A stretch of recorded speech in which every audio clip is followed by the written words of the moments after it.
Assalamualaikum warahmatullahi wabarakatuh. Allahumma sholli ala Sayyidina Muhammad wa ala ali Sayyidina Muhammad. Kawan-kawanku di mana saja berada, jumpa lagi dengan channel saya Ibang Suringgana. Kali ini saya akan membacakan khasiat dan dasarnya sholawat kepada Nabi Muhammad SAW. Ada tetangga yang request, "Bang, coba saya mau testimoni tapi tidak pakai WA ataupun saya kirim ke email." Dia cerita pada tahun 2023 dia pernah beli rumah tanpa pikir panjang, karena rumah ini, saudara-saudaraku, katanya dia megah, besar, dan tempatnya strategis, tapi jarang ditempati sama pemiliknya. Pemiliknya lebih memilih tinggal di rumah mertuanya yang rumahnya kecil dan bisa dikatakan di bawah rumah sederhana. Pemiliknya ini menjual, ditawari ke teman saya, ke tetangga saya, mau beli rumah dengan harga yang tidak masuk akal, lebih murah dari rumah bagus biasanya. Tanpa pikir panjang, tetangga saya itu, kawan-kawan, langsung iyakan. Cuman dia punya uang sekitar 20% dari harga yang ditawari. Tanpa tanya tetangga kiri kanan kenapa dia tidak tinggal di rumahnya yang bagus itu, kenapa dia pilih tinggal bersama mertua, dia tidak tanya itu, kawan-kawanku. Karena saking senangnya dikasih rumah murah, rumah bagus, rumah megah, tempatnya strategis, dia iyakan bersama istrinya. Akhirnya deal dengan harga 250 juta katanya. Waktu itu dia hanya punya uang 50 juta. Akhirnya deal kasih dengan jangka waktu pembayaran lunas 2 bulan. Nah, setelah dikasih DP rumah itu, kawan-kawanku, biasalah hidup di kampung, cerita ini cerita itu, si A beli rumah si B gitu.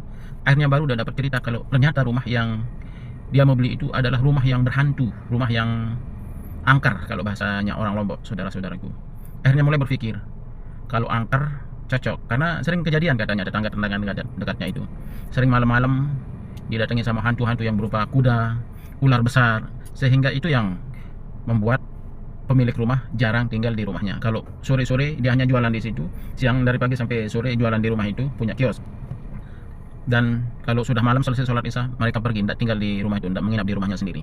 Akhirnya mulai lagi ada merasa penyesalan, merasa salahkan diri sendiri, kenapa tidak tanya tetangga kiri kanan dulu baru diiyakan, sementara uang sudah dikasih.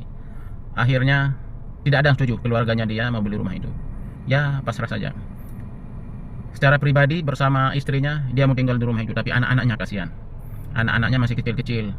Kalau mereka yang tua, orang tua, ketemu atau didatangi dengan yang mistis-mistis begitu, yang serem-serem begitu, tidak masalah. Tapi kalau anak-anaknya yang tiba-tiba melihat barang mistis begitu, barang hantu-hantu begitu, mungkin kaget atau sakit. Itu yang dikhawatirkan sama keluarga si pembeli rumah. Akhirnya sengaja diperlambat supaya tidak jadi. Tapi pemilik rumah dia maksa, karena dari 100 tetangga, satu pun tidak ada yang mendukung akan membeli rumah itu, saudara-saudaraku. Akhirnya dia putuskan untuk tidak jadi. Nah, karena pemilik rumah ini dengar si pembeli A tadi itu tidak jadi, maka dapat angin segar dia, si pemilik rumah. Tidak akan dikembalikan uang DP tetangga itu, karena dia sendiri yang batal. Sudah dikomunikasikan, tidak jadi saya beli. Tapi kalau tidak jadi ya begitu, sudah terang-terang dan jelas, keras, pemilik rumah itu tidak akan saya kembalikan uangnya. Tidak akan kembalikan, karena yang batal bukan saya, tapi pembeli itu yang batal, katanya begitu. Sebenarnya tergantung kesepakatan, saudara-saudaraku. Kalau tahu kondisi seperti itu, ya harus salah satu melemah. Atau pemilik rumah, oke lah saya akan ganti, tapi nanti kalau laku atau kalau uangnya sudah habis, kan gampang. Tapi kan merasa memang yang pemilik rumah itu ya dalam artian bisa dikategorikan adalah orang yang awam dan juga karakter yang keras begitu kan. Jadi pemilik rumah dengan bahasa begitu dicerita, tidak akan saya kembalikan. Semua tetangga dicerita kalau si A tidak akan pernah dikembalikan uangnya karena dia sendiri yang batal. Akhirnya si pembeli rumah ini pasrah, saudara-saudaraku. Katanya dia pernah dengar sholawat melalui YouTube, keajaiban sholawat. Mulai dia damamkan, sholat 5 waktu dia kerjakan tepat waktu, sholat sunnah qobliyah ba'diyah dikerjakan. Dan dia amalkan sholawat apa, saudara-saudaraku? Dia amalkan, katanya pertama sholawat Jibril, bisa sampai 5.000 per hari. Apa bunyi sholawat Jibril, saudara-saudaraku? Sallallahu alaihi Muhammad, sallallahu alaihi Muhammad, sallallahu alaihi Muhammad. Pendek. Bisa dia sampai 5.000 per hari. Dan dia amalkan juga setiap hari, setiap malam selesai sholat isya, sholawat Sajaratun Nuqud. Bagaimana bunyinya sholawat Sajaratun Nuqud ini, saudara-saudaraku? Allahumma sholli ala sayyidina Muhammad wa ala ali sayyidina Muhammad. Allahumma sholli ala sayyidina Muhammad wa ala ali sayyidina Muhammad. Itu dia amalkan selesai sholat Isya, saudara-saudaraku. Bisa sampai 1000 sampai 2000 kan dalam seminggu. Qadarullah, saudara-saudaraku,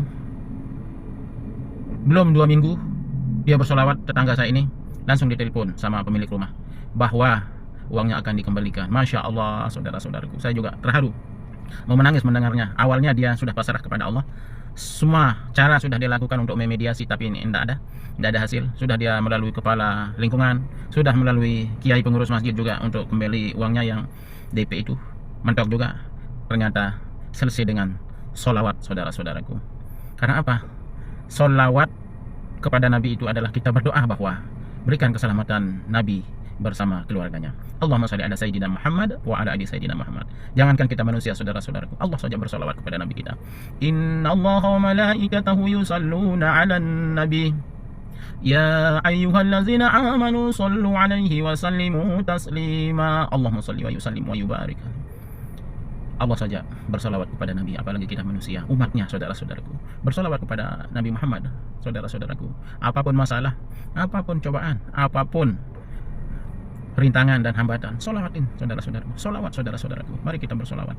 Tapi solawat, jangan hanya solawat saja, saudara-saudaraku. Jangan pernah tinggalkan solat dan solawat, saudara-saudaraku. Karena solat 5 waktu sehari semalam itu adalah wajib bagi umat muslim, wajib bagi umat Islam, laki perempuan, saudara-saudaraku. Percuma saja kita bersolawat kalau kita tidak solat. Percuma saja berpuasa sunat kalau kita tidak melaksanakan wajibnya 5 kali sehari semalam, saudara-saudaraku. Jangan pernah tinggalkan solat 5 hari wajibnya umat Islam, dan jangan pernah lupa dengan solawat kepada Nabi Muhammad sallallahu alaihi wasallam. Karena apa, saudara-saudaraku? Sekali kita bersolawat kepada Nabi, maka kita dikasih 10 kebaikan dan kelipatannya, saudara-saudaraku. 10 kali kita bersolawat kepada Nabi, maka Nabi akan memberikan kita 100 kebaikan. Bagaimana jika kita bersolawat 1000, maka Allah akan memberikan kita kebaikan 10.000 kelipatannya, saudara-saudaraku. Semakin kuat kita bersolawat, semakin banyak juga kebaikan-kebaikan yang diberikan kita oleh Allah Subhanahu wa taala kepada kita yang bersolawat kepada Nabi sallallahu alaihi wasallam. Saudara-saudaraku, banyak sekali keajaiban-keajaiban solawat yang pernah saya dengar di YouTube juga, dan yang saya alami sendiri, yang tadi itu testimoni dari tetangga saya, saudara-saudaraku. Jangan pernah tinggalkan solawat, karena solawat adalah bentuk kita cinta kepada Rasulullah, bentuk kita mendoakan Rasulullah dan keluarganya. Barang siapa yang bersolawat sekali kepada Nabi Muhammad SAW, maka kita dikasih kebaikan 10 kali. Bagaimana kalau kita selalu istiqomah mendawamkan solawat, saudara-saudaraku? Apalagi kalau kita bisa sampai 1000-2000 per hari. Sungguh baik, lebih banyak kita bersolawat, maka lebih banyak juga kebaikan yang diberikan kepada kita oleh Nabi dan oleh Allah Subhanahu wa taala. Kawan-kawanku, siapa tahu ada yang punya testimoni, saudara-saudaraku, silahkan kirim ke alamat email saya, suringganaibang@gmail.com. Saya tunggu, dan insya Allah saya akan bacakan testimoni saudara-saudaraku di mana saja berada. Cukup sekian dulu testimoni tetangga saya, saudara-saudaraku. Tunggu testimoni teman-teman kita berikutnya. Wabillahi taufiq wal hidayah. Wassalamualaikum warahmatullahi wabarakatuh.